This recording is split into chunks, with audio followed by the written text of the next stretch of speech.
Ladies and gentlemen, joining me on the line, and it's a very interesting way of how we got here. Ladies and gentlemen, paranormal investigator Troy Taylor's on the line. Hey, Troy, how we doing? Hey, how are you? So the reason it's interesting it is an odd way how we got here. Yeah. Troy was on the show, God, when was that? That would have been like 2021 or so. You were a part of Shock 21, Docs. Yeah, I think it was 21. And yep, I forget the second one they ever did. Which one was that? I forget. It was The Exorcism of Roland Doe. That's because right. I had written that book, The Devil Came to St. Louis, and it's even funnier now because when that documentary was made, there was so many things that were, all hush-hush about things we could and couldn't say. Really? The identity of the boy that died. Oh, yeah. That's why it's Roland Doe in the documentary. Okay. And all that stuff is like that. But after the doc came out, he passed away. So I did a whole new edition of that book, and now I can tell everybody that his name was Ronald Hunkler, and now I can go into all kinds of details I couldn't go into back then. So I mean, it's funny that stuff changed so much in the course of that filming, because I mean, I don't remember how much we talked about at the time, but I mean, it was filmed during the pandemic, so. Yeah. I was, they had already cut a lot of stuff, and all my interviews were in an empty studio in St. Louis, where the crew could not. I mean, it was in May of 2020 that I filmed all that, so no one could come in the room with me. I was in there by myself doing the whole thing through Zoom, which at that time was like baffling. I'd never even heard of Zoom, at that point. And so the directors are on screen. I'm in a studio by myself, and they had two cameras set up in the room, one in front of me and one beside me, which is the reason why there are so few cutaways in my interviews. And then the worst thing about it is I didn't know that they were going to ask me to do it. And it was, we had been without, being able to go get a haircut in like 2 months, right? So I had like a week before that had shaved my head, right? Yeah. So in the documentary, there's only two views of me. I look terrible, and there's only one on the side and one in front of me. And on the side, I've got a shamrock tattoo on one side of my neck. And so in the video, I look like I'm from an Irish prison gang, because it's like I shaved my own head. It's just, so it's one of those things that now I see it and I go, oh God, when I see it pop up. But I mean, it was interesting, that's for sure.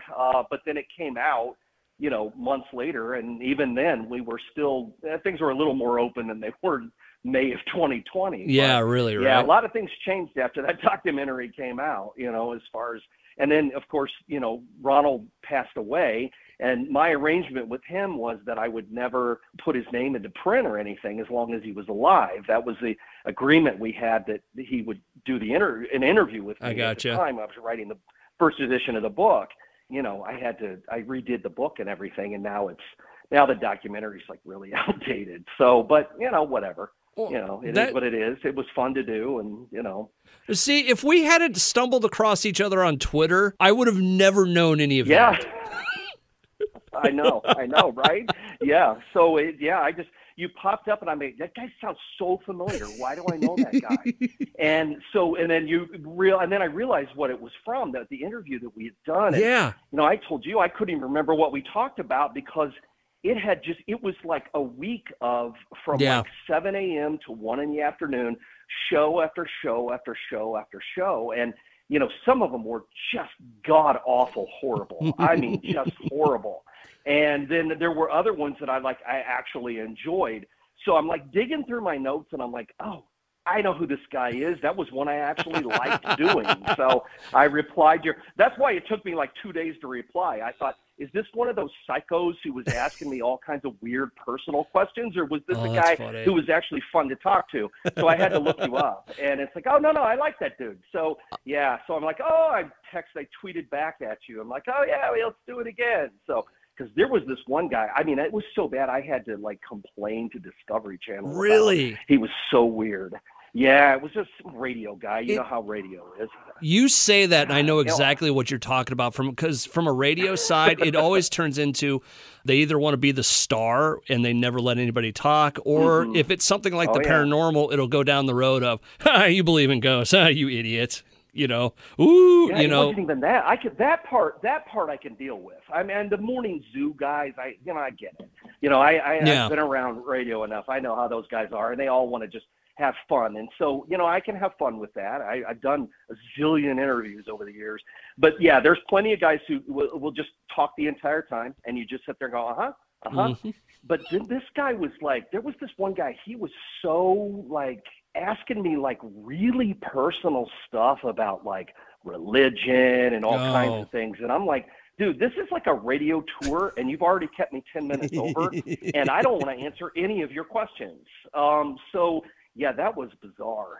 Just really bizarre. There are some folks that it is what it is. It's my world. So yeah, no, there's some folks that can't read the room. You know, that's the big one, and they can't take the hint that it's like, okay, maybe I shouldn't be asking this and all this. And you know, the last time we talked, I mean, it was all about shock docs and you know your involvement in that. This one is more just we're talking about you. So. Troy, I need to know what color underwear you're wearing today. I mean, that's just part of the deal. Yeah, exactly. Yeah. Exactly. I'm kidding. I'm totally kidding. It was just, hey man, it was just a hitch away from that. Oh, that's how wow. weird the interview was. It was pretty close to that. So. Well, anyway. Well, Troy, I'm glad you came on today. Let's talk about you and ghosts and all of this. The one question I always really like asking folks that are into the paranormal, in any sort really, is how did you get wrapped up into the world of the weird? What was your entrance point into this? Well, I would have to trace it back to kind of a family thing. Okay. It wasn't that I'm not a psychic. I don't see dead people. I don't really even go out and hunt for ghosts. I love the history and the stories behind it, and I'm fascinated with talking to people and getting their stories. And that comes naturally for me, I think, because when I was young, when I was just a kid, first of all, I was always the kid who always bought all the books from the Weekly Reader that were, you know, true ghost stories, the unexplained, all that stuff. I always loved that stuff. But I would blame my great-grandfather. I grew up around him. He was an Irish immigrant who had come to this country, and I know he was a cop or a firefighter. He was actually a cop. So all the stereotypes that you could possibly want. But he, you know, fed me full of stories about him growing up, the things he did on the police force, and, you know, all the gruesome stories about, you know, murder scenes and, you know, and all the ghost stories that were local that he knew from being around town, you know, in the day when there was, you know, he'd hear all the ghost stories, he'd hear all the murders, and he'd fill my head full of this stuff. And I'm sure most of these stories were not appropriate for like an 8-year-old. Absolutely not. I'm positive they weren't. But it definitely set me on the course of where I ended up. You know, because I never lost my fascination with this stuff. And, you know, I always wanted to be a writer, which is, I mean, really, I would have to say that's my real job. Other stuff just kind of spins off of it. Okay. But, you know, so you start writing about what you really know. And so what I really knew was ghost stories and crime stories and, you know, and strange and weird stuff. And that's just kind of, you know, my first book came out. This is my 30th year of in the business. Good Lord, really? It's really the only job I've ever had. Yeah. My first ghost tour was 30 years ago this year. That's when I started my my writing books too. My first book was published in '94. My first ghost tour was in '93, and I've been doing it ever since. So, I mean, this is my actual job. My daytime job is this. So people go, well, how do you write so many books? And I'm like, well, what do you do all day? Well, I go to work. Really. And you work for what, 9 hours? I'm self-employed. So I work 24 hours a day, it seems like, half the time. But this is my day job. This is what I do all day. I mean, I write books. I post, I write posts, I write blogs, I research things. I do lots and lots and lots of research, and that's the fun part of doing what I do. And, there's a reason that I've written more than 130 books, because this is my day job, and I've been doing it for 30 years, and it's a blast. I mean, it's never a complaint. I never complain about it. Even there have been times in the past where I weren't sure where the groceries were coming from, Yeah. but you know what? I stuck with it, and I really enjoy what I do, and the other stuff. Talking to you, talking to other people. I was down a couple weeks ago, down south doing a documentary that I can't talk about. All that stuff just comes from what I do. Yeah, I get you. It's a lot of weird stuff, but it seems normal to me. I always think it's interesting that answered one of my questions that was coming up is how does this fit into day-to-day life? Is this, your daytime gig? Because, you see a lot of people that they do the ghost stuff on the side or the paranormal or, whatever it happens to be, and then they have the day job. But so this is all encompassing for you. No, this is all I do. I mean, this is my day job. And it's a lot of times it's my evening job because I'm doing, events, or I'm talking somewhere, I'm giving a presentation, or whatever. That's what I do a lot of evenings. That's weekend evenings usually. Okay. During the week, my evenings, except in October, are usually my own. But in October, obviously no evening, no day, no evening, no anytime is my own. But yeah, I'm usually working on the weekend. Fridays and Saturdays, I'm doing something, some kind of event or a tour or whatever, and then I spend the rest of the time getting ready to do that kind of stuff by writing books and doing research and that kind of thing. So this is it. This is my full-time gig. Troy Taylor, AmericanHauntings.net. We'll have all his links and social links and all that at the bottom of the page. 137 books? Yeah. It's, wow. Could you? I mean, I said it's my day job. Could you name all 137 of them if you had to? No. Every once in a while, somebody will bring me up an old book. And they'll go, hey, would you sign this? And I'm like, did I write that? Oh, yeah, I did. But it could be something that was another edition or something that's out of print. Yeah, not all of them are in. And I don't mean that in a bad way. I could probably sit down and, oh, no, it's okay. I like what I'm doing. And it's just like, I'll have somebody will ask me about a book that just came out, and, I'll be doing an interview about, I did a book on history of witchcraft in America called One Night in Salem. That was my last book that came out. But I've actually written another book, and I'm working on another one now. So even though that one just came out, I've moved on. You know what I mean? So it's like, I could talk about that. Let me refresh myself. But it's fun. It's a lot of fun. Have you ever done this? See, like, because I work in the world of radio, you do a lot of side production and stuff, and you make something and you go, I feel like I've done this before. Have you ever had that moment? Oh, yeah. yeah. Sometimes I'll run across a story and I'll go, God, this is cool, but this seems so familiar. And I'm like, oh, yeah, because it was, really, there have been times when I'll go, I don't think this was right. And I've actually retackled some stuff over time because you find new things or you find new research, and you're like, well, just like that, the Exorcist book that I did. I mean, I had to go back and redo that book because I could finally put in all the stuff I knew that I couldn't tell anybody. And so, it happens sometimes with some of this stuff, or new information comes up about some crime that I've written about. And, suddenly you've got a whole new book on your hands, so that happens sometimes. It really does. And then being funny, it does happen. I'll run across something, I'll go, oh, wow, okay. Or somebody will go, hey, I didn't know you wrote about that. I'm like, yeah, me either. Yeah, no, yeah, that's awesome. That took a lot of work out of me. I don't know what the hell you're talking about. Yeah. Troy Taylor on the line. Well, I Googled this, and your name came up first. And I'm like, it did? So. Troy, you got a lot going on. I mean, with all that, you do, podcasting, the events and all that. Is there one of them that's your favorite? Like, is there one of these that you, and I don't want to say that it's not all fun and all that kind of stuff, but like a book subject or, just any of this stuff that you go, yeah, I'm excited for Monday when this happens, or, whatever. Yeah. With the books, it's everybody, whatever someone asks me, what's your favorite book? I'll go, whatever came out most recently, just because it's the freshest in my mind. Yeah.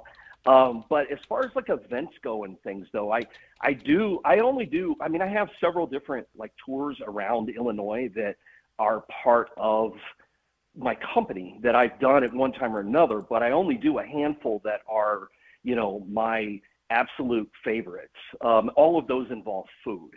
So when I have when you see I've got a tour that's like the Ghosts of the River Road or the Spirits of Alton or the Great River Hauntings, those are all dinner tours. So those are always my favorite.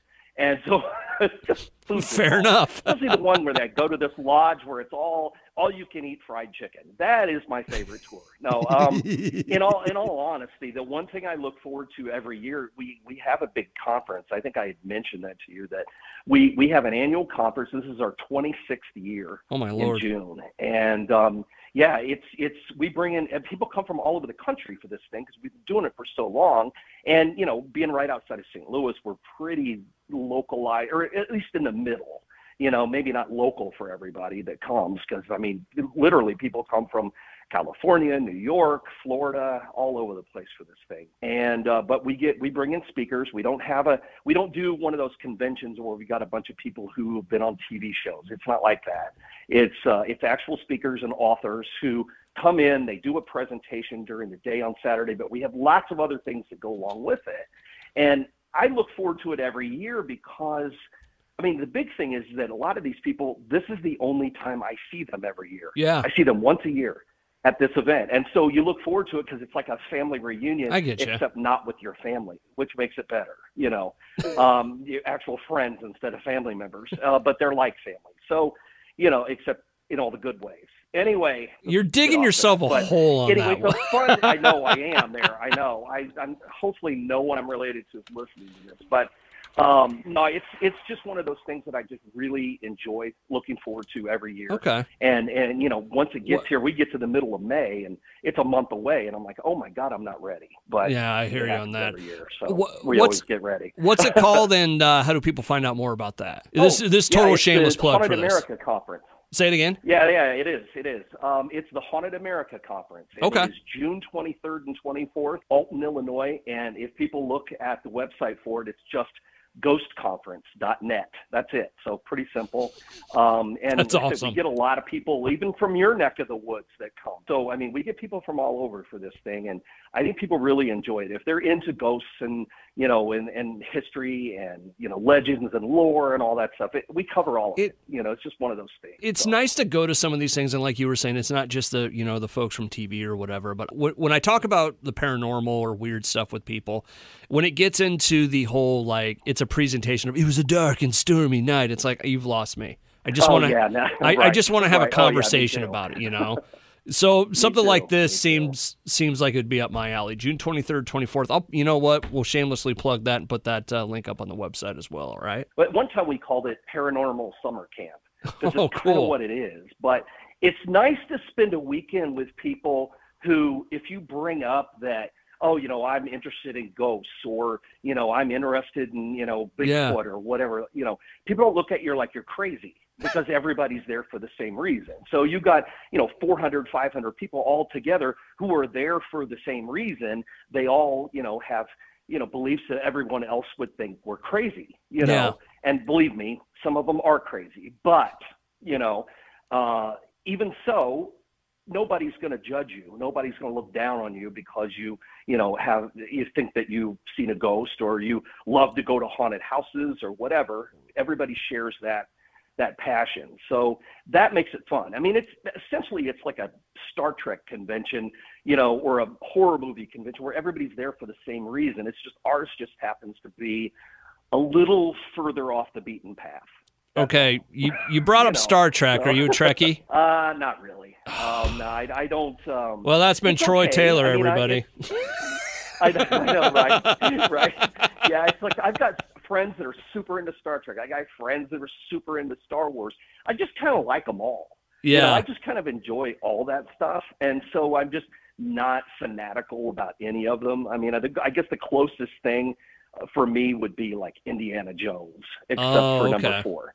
I'm really into, you know, that's exciting for me, you know, but even then I'm still not a rabid collector. I love old horror movies, but I got so much stuff going. I have so many books of stuff that I use for research. I don't have time to collect anything else. So. Real quick, can I tell you how I'd kill off Indiana Jones? Okay, sure. I would do a post-credit scene where he's sitting in a high back chair in front of a fire, and it kind of looks like he goes to sleep, right? And then all of a sudden, a hand comes down on his shoulder, and it would have to be AI generated, but it would be Sean Connery's voice saying, "Junior, it's time to go," and then it fades to black. I think that'd be perfect. No, I think that would be absolutely perfect because, I mean, Harrison Ford has said he doesn't want anyone else to carry on that character. Yeah. He wants the character to die with him. And I can't even imagine anyone else playing him as an adult. I mean, we had that young Indiana Jones thing, but I think that would be a perfect way to end it. I really do. Completely off the topic there. James Bond in the last one, right? So, yeah. Yeah. So why not Indiana Jones? So. Hey, Troy Taylor on the line with me right now. We're talking about Indiana Jones and ghosts and stuff. Indiana Ghost. That'd be an interest. Indiana Jones and the Haunted Ship or the Haunted something. Yeah. That could be fun. Anyways, hey, Troy, you've got the books, you've got the podcast, you've done some TV and stuff, and you've touched on, like you said, hundreds of these topics and stuff. Is there any of them that legitimately give you the heebie-jeebies? Like it's like, boy, I don't know about this. Yeah, there have been some books that I have declined to do. Flat out declined. I mean, sometimes people will they'll bring me ideas about stuff, and I'll get stuff. People will go, oh, well, this is, there's this murder, and there's a ghost story attached to it, and I'll be interested. But if it's within like the last 25 or 30 years, I tend to steer clear of a lot of unsolved murders from 20 years ago because I assume the killer's probably still alive and I don't want them to kill me. Good reasoning. I prefer things to be a little more historical. I love history. Current stuff doesn't really interest me as much. I guess it would depend on, the story and what it was. I wrote a book about cults a few years ago called Taking Up Serpents. And it was mostly historical, but some of it was not. That kind of stuff really freaks me out. Mostly just because, I think of all the murders that have been committed in the name of religion, and I don't really want to be added to the death toll, So I don't know. That kind of stuff freaks me out a lot, the cult stuff. So that's something that I tend to steer clear of. I don't do a lot with it. It was an interesting book to write, but I got it out of my system. So it's not something I need to revisit. You just made me think of something with some of these ones and some of the ones that are uncomfortable. Has there been a moment that has come up because of that made it even worse? And the only thing I could think of is if you're doing like something UFO related and the Men in Black show up, like that sort of thing. Have you had that? Oh yeah, that would be bad. And I'm not saying Men in Black or anything like that. That's just the best example I can come up with. Yeah, no, I've had a couple of things that have come up because of murders that I've written about for sure. There were some murders in the late 30s. There was a string of them, and I wrote about them. And I actually heard from a lot of the family members of these people who were killed who appreciated it. So they weren't upset. But I also wrote about these two girls that were murdered outside of Chicago in the late 50s.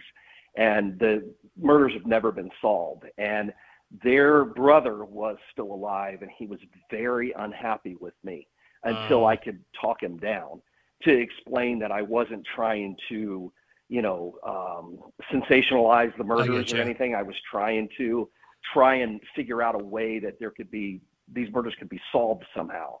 But that wasn't great. that wasn't that didn't go well at first. I think I got it toned down, but yeah, the only thing that's really ever, and here we go back to the Devil Came to St. Louis again, but the only time that I've ever really been freaked out while writing a book was when I was working on that one.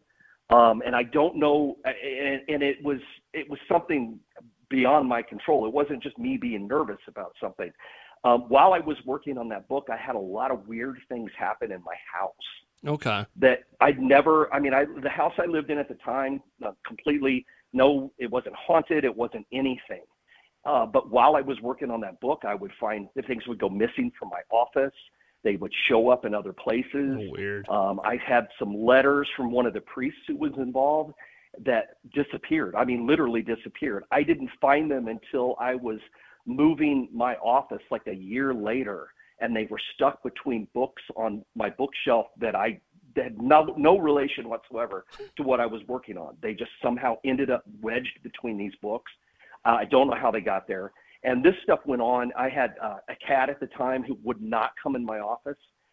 She would just sit outside the door and just stare into my office. If I brought her in, she'd run right back out again. Oh, weird. And once I finished that book, nothing. And nothing after that. Really? So that was weird. Yeah, that was weird. It was very uncomfortable. And of course, people are like, oh, well, you're messing with demons. And I'm like, oh, really? Was I? Because I don't even know this kid was possessed. But, whatever. But it was weird. It was definitely weird. I think I went down that road because there's that idea in the paranormal world of if you think about something and give it essentially power, like it has the ability to respond back. And I don't know if I'm explaining that exactly right. But you are. There are a lot of people who believe that, yeah. But it's an interesting thing when you're diving into so many things that could be considered dark. I mean, it kind of begs that question, are you kicking up anything? So, well, I think it just depends on the way you approach it or the way you get into it. For the most part, since it's my job, and yes, I am passionate about what I do, passionate about what I write, but I don't get completely wrapped up in it. I mean, because there have been things I've written about that could definitely put you into a dark funk. And because, some of this stuff is brutal and horrible things that I've written about, but you got to know to be able to step away from it. Because if you don't step away from it, it will eat you up. And whether that's paranormal or not, you've turned it into something. I mean, you can say the same things about sympathetic magic. If you believe it, it's going to work. Yeah. And this is the same way. If you don't step away from this stuff, then it will invade your life and you will not be very happy. But you gotta have outside interests.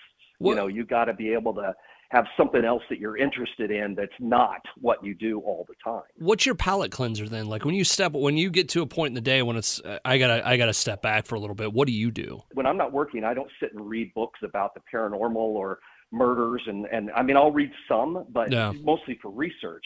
Outside of that, I just read novels, just like detective novels or something. I watch a lot of, just detective shows on TV, and by that I mean like British crime shows and stuff like that. Those are my, movies. Those are my palate cleansers. Even if it's horror films, it's still, for entertainment, and it doesn't have anything to do with work. So yeah, when I'm not working, I'm doing, other completely different things. I may have grim interests, but I like to have fun with it at least. No, one old time horror movie that every person should see. Oh gosh, that every person should see. Now, how far back do you want me to go? This is open-ended. You can answer it however you want. Okay. Well, if we're going to go back, that's going to depend on what kind of movies you like. But one I would always recommend is the original Cat People from the 1940s. Okay. The Val Lewton one. That was something that everyone should see. It works in every way, shape, and form.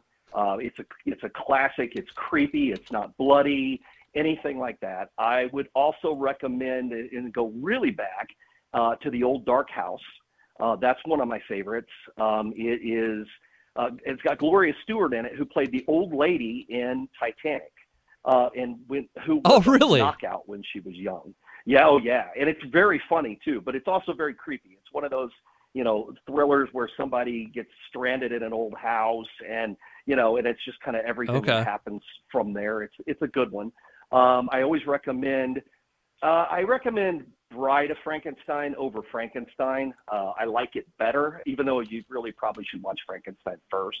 It's just not the Boris Karloff ones from the 30s. I always recommend those. Now, when we get into newer stuff, though, I got a whole, it's a huge list of films that I think everybody should see, but a lot of those are according to your taste. I mean, I always tell people they should watch Rosemary's Baby because it's so good, and that's an older film, and of course The Exorcist is a great one, but once we get into more modern times, I'm steering people toward all kinds of stuff, from The Witch to the remake of the Evil Dead 2013, Sinister, Hereditary. I mean, but again, these are going to depend on your taste. You may not like some of these movies, but if you want a good ghost movie, there's Session 9 or The Changeling. God, there's just so many. You know, I like everybody. If somebody asks me what's your favorite film, there's no way I could possibly answer that. No. I'd have to say in what genre. So, you know, in what genre? Because, you know, I love Tombstone, but I wouldn't say it's my favorite film of all time, but it's definitely my favorite Western. So, you know, there's no way to answer that's your favorite Western, Tombstone? Yeah, Tombstone. I love Tombstone. Yep. See, one I think is highly underrated is Open Range. Oh, I love Open Range. That's such a fantastic movie. That's another one that I tell people they should watch because nobody's heard of it. I don't know why. It's got Robert Duvall and Kevin Costner in it, but nobody seems to know it very well. But man, that is such a good movie. That's one of the most realistic of Westerns I think I've ever seen. Someone's listening to this right now going, why are you guys talking about Westerns now? I know. All right, to get back to like every kind of movie. Going back to, let's take that strain real quick. Of your 137 books, which one do you think would make the best movie? Devil Came to St. Louis is optioned for a film, so it has been for years, but it's on hold right now because of the writer's strike. But I mean, I've got others that I think pieces of them would. That's probably the one I think would make the best.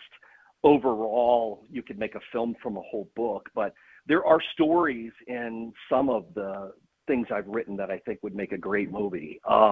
You know, nobody since The Untouchables has done a great movie about Capone and the Chicago mob. I've written about it mostly from a mob and ghost story mixed together standpoint. I've got a book coming out in the fall about gangs in Southern Illinois, which no one knows anything about, even though they were just as violent as everything going on in Chicago as far as bootleggers and all that kind of stuff goes. Make a great movie, you know. So there's plenty of stuff out there that I think would make good stuff. And I've written about a lot of stuff that I think would make good movies. So who knows?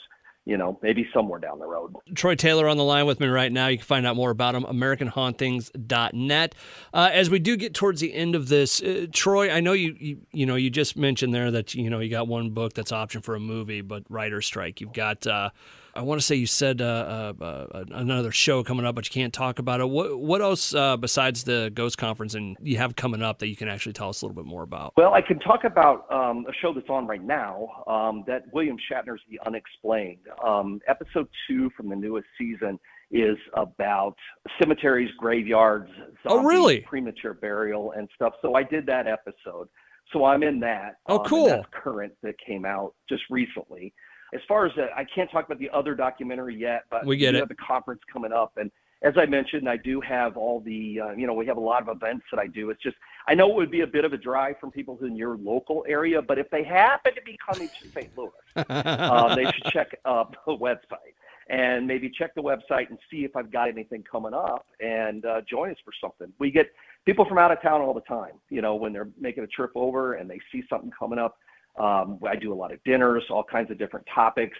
I do the different dinner tours. But the dinners I do, we have an old haunted hotel in Alton, the Mineral Springs, and we've got a ballroom in there, and we have catered dinners, and I do presentations like this weekend. I'm doing one on the American Witch, the book I mentioned earlier, but I'm doing a presentation on that. I've got one on the St. Louis Exorcism coming up. I've got Edgar Allan Poe coming up, Lizzie Borden, all kinds of stuff. So there's almost always something of somebody's interest coming up on the calendar. Okay. So keeps me off the street, keeps me busy. Yeah, so, I know. That's always the good news, right?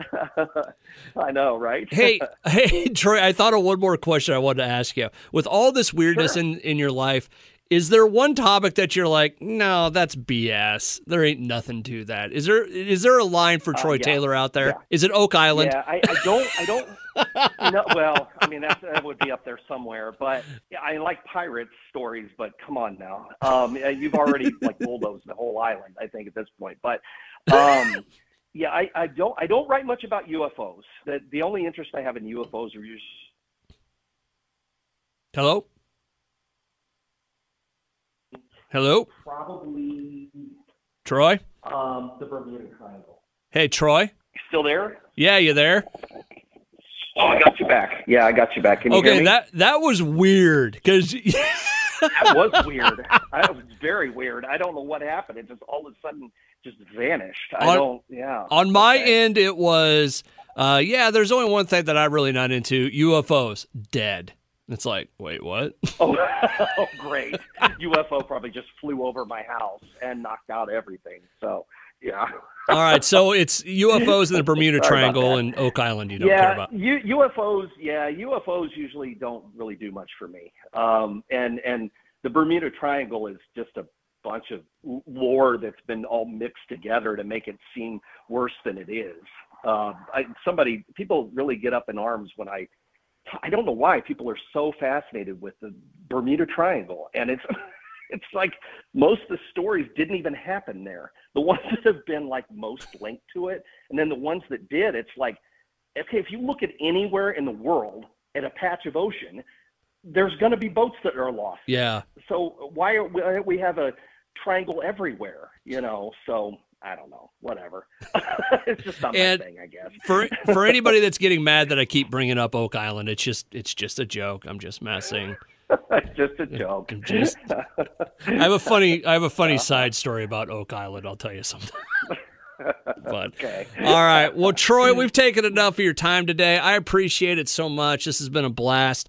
Sure thing. Troy Taylor, author, publisher, podcaster, ghost hunter, everything in between. AmericanHauntings.net. We'll have all that information up at the website. Troy, thank you so much, man. We appreciate it. Yeah, thanks. Oh, of course. Thanks a lot.